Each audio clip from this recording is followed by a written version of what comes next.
Hey, I am Joy. When you think about how cinema began, you probably think of the Lumiere brothers or maybe Thomas Alva Edison. But do you know who came before them all? Who laid the very foundation of cinema itself? Before him, photography was just a way to freeze a single moment in time, still photography.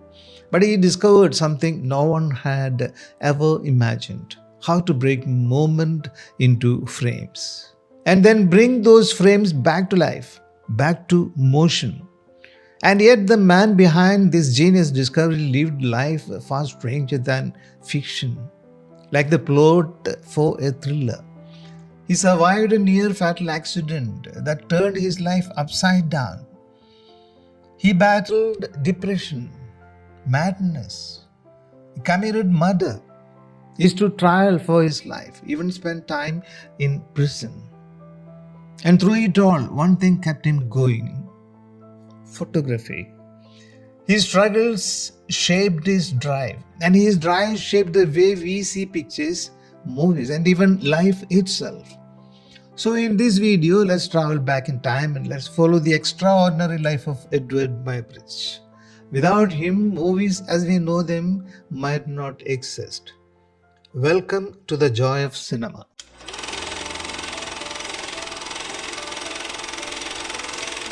Our story begins in 1830 on the quiet banks of the River Thames in Kingston, England. A young boy named Eadweard Muybridge grew up there. He was an avid reader, intelligent, brave. He was the kind of child who always wanted to see what lay beyond the next hill. By the time he turned 20, he knew the world beyond Kingston upon Thames through books.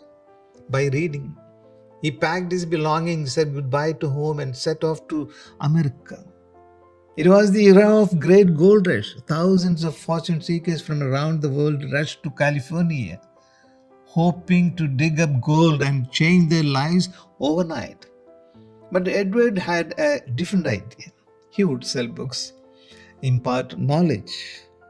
Together with a business partner, he began importing books from England and selling them in America. He traveled widely, met people, built connections, and before long, his business started doing really well. But fate had written a very different script for him. One day, while riding a stagecoach through rough, wild terrain in America, disaster struck. The coach hit a hidden bump, the horses panicked, and the whole vehicle shook violently. Eadweard was thrown from the coach, and his head hit against a rock. After 9 long days, he finally woke up, and everything felt different. He was in constant pain. His senses had changed. He couldn't smell or taste anything. His vision was weaker, and his once dark hair had turned grey almost overnight. The young, lively man who had left England was gone.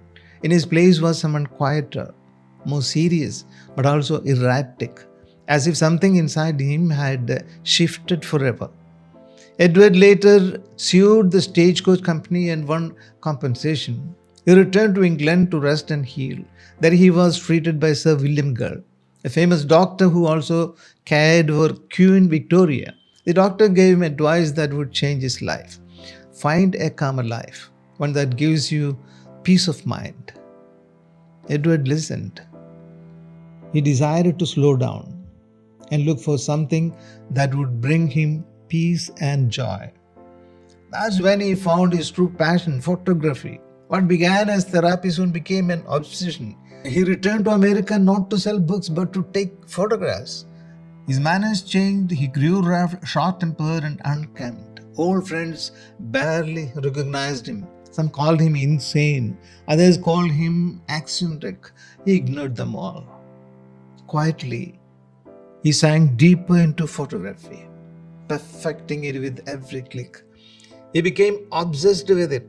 The same people who had once mocked him now praised his work. He mixed his own chemicals. He invented photographic processes. He patented equipment, even developed the quality of paper to print his photographs. Photography gave him purpose. It gave him life. He traveled across America capturing breathtaking landscapes, cliffs, rivers, mountains, and everyday life. His landscape photography series, Yosemite, and images of Native American life became legendary. His reputation grew so much so that the US government itself commissioned him to photograph lighthouses and railroads. And then came the man who would change Edward's life and ours forever. The railroad tycoon and former governor of California, Leland Stanford. It was the year 1873. There was no videography, no cinematography. No one had ever imagined a moving photograph yet. But Stanford had a strange and unique idea. He wanted to prove whether a running horse ever lifted all the four hooves off the ground at once. And he wanted to capture it in photographs. Prove horse can fly.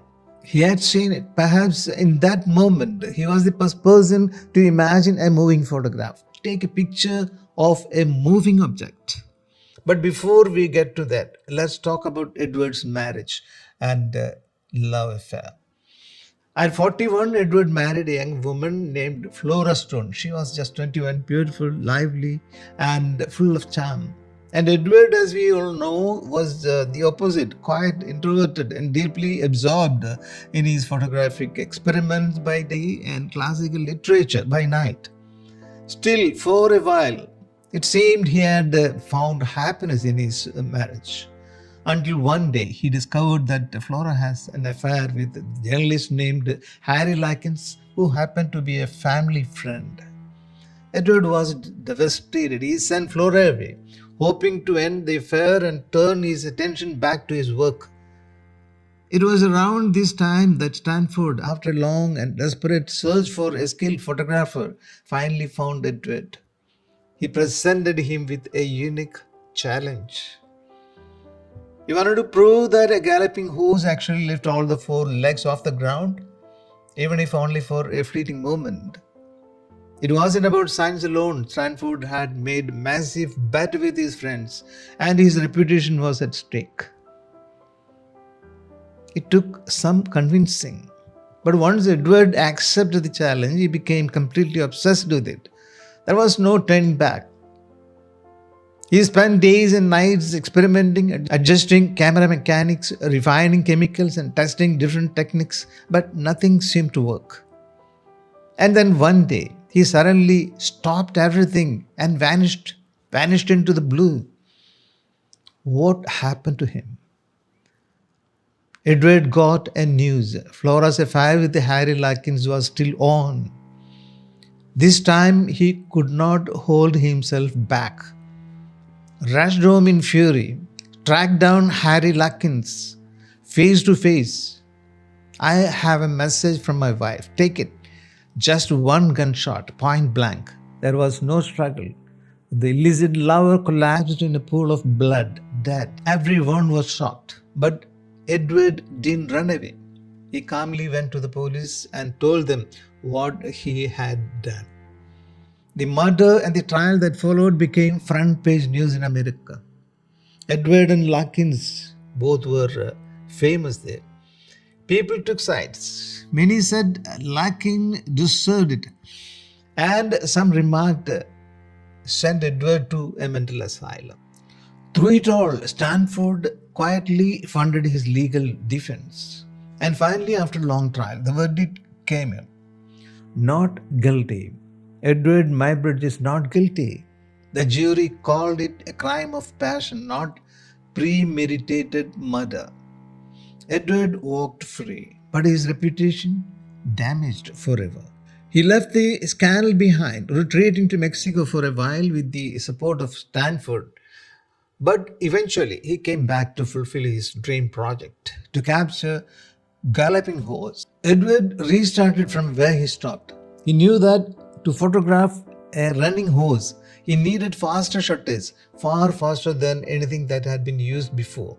But the faster the shutter, the less light reached the photographic plate. The images were too dark or too weak to show the movement. He needed something more sensitive plates, a new way to capture light, a radical system that could freeze time itself. It wasn't just a technical challenge, it was a completely new way of thinking about photography.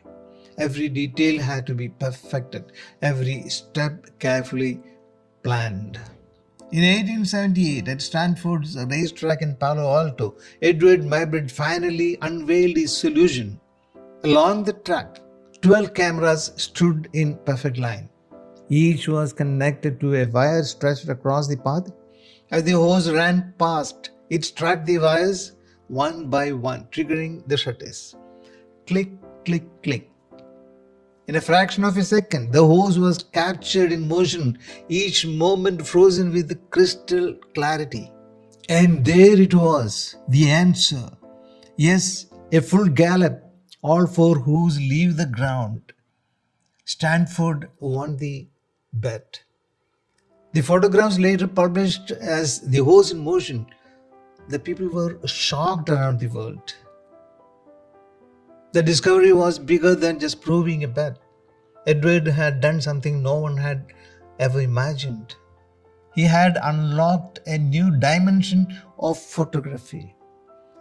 The ability to capture movement itself, to freeze time and reveal motion in ways that had never been possible before. But still images weren't enough for Muybridge. He wanted to see his photographs come alive, not just still images. So he invented Zoopraxiscope, a device that could project a sequence of photographs in rapid succession, creating the illusion of movement. The illusion of movement. For the very first time in history, people had seen moving pictures. It was a moment that would change the world forever. The horse galloped. Each stride, each leap, each moment of the animal's motion flickered to life. Muybridge toured the globe with his invention. He gave lectures, held demonstrations, and showed the marvel of motion to anyone who would watch. Crowds were astonished. The idea that photography could capture movement, not just still life, opened up entirely new possibilities. Cinema in its earliest form has been born. Yet even this achievement carried notes of disagreement, unfortunately. In 1882, Stanford commissioned a book about the hose in motion. To Eadweard's dissent, the author credited Stanford almost entirely, leaving out Muybridge's role in the project. Feeling betrayed, Eadweard stepped away from his old patron, distancing himself from the man who had once close to him. Refusing to be discouraged, Eadweard threw himself into creating his masterpiece, Animal Locomotion. Published in 1887, it was a monumental collection of thousands of photographs capturing humans and animals in every conceivable moment, walking, running, jumping, and even dancing. It was art, it was science, it was pure cinema. Long before cinema existed, artists studied the photographs, scientists analyzed them, and decades later, pioneers like Thomas Edison and Lumiere brothers built on Muybridge's work. By the end of his life, Muybridge had taken more than 100,000 photographs. But recognition, that was complicated. Edison and Lumiere brothers and others became household names, while Muybridge's contribution often faded in comparison. Yet without him, their inventions may not have been possible. His galloping horse remains one of the most iconic images in visual history, a symbol of the moment when still photographs first began to move. Eadweard Muybridge died in 1904 in England, the town of his birth. So the next time you sit in a cinema or stream a movie at home, remember the chain reaction sparked by one man's obsession with movement. Eadweard Muybridge, the man who bridged photography, motion, and cinema. Thank you for joining me on this journey. If you enjoyed this story, share it with fellow movie lovers and follow for more tales of cinema. Until next time, ciao.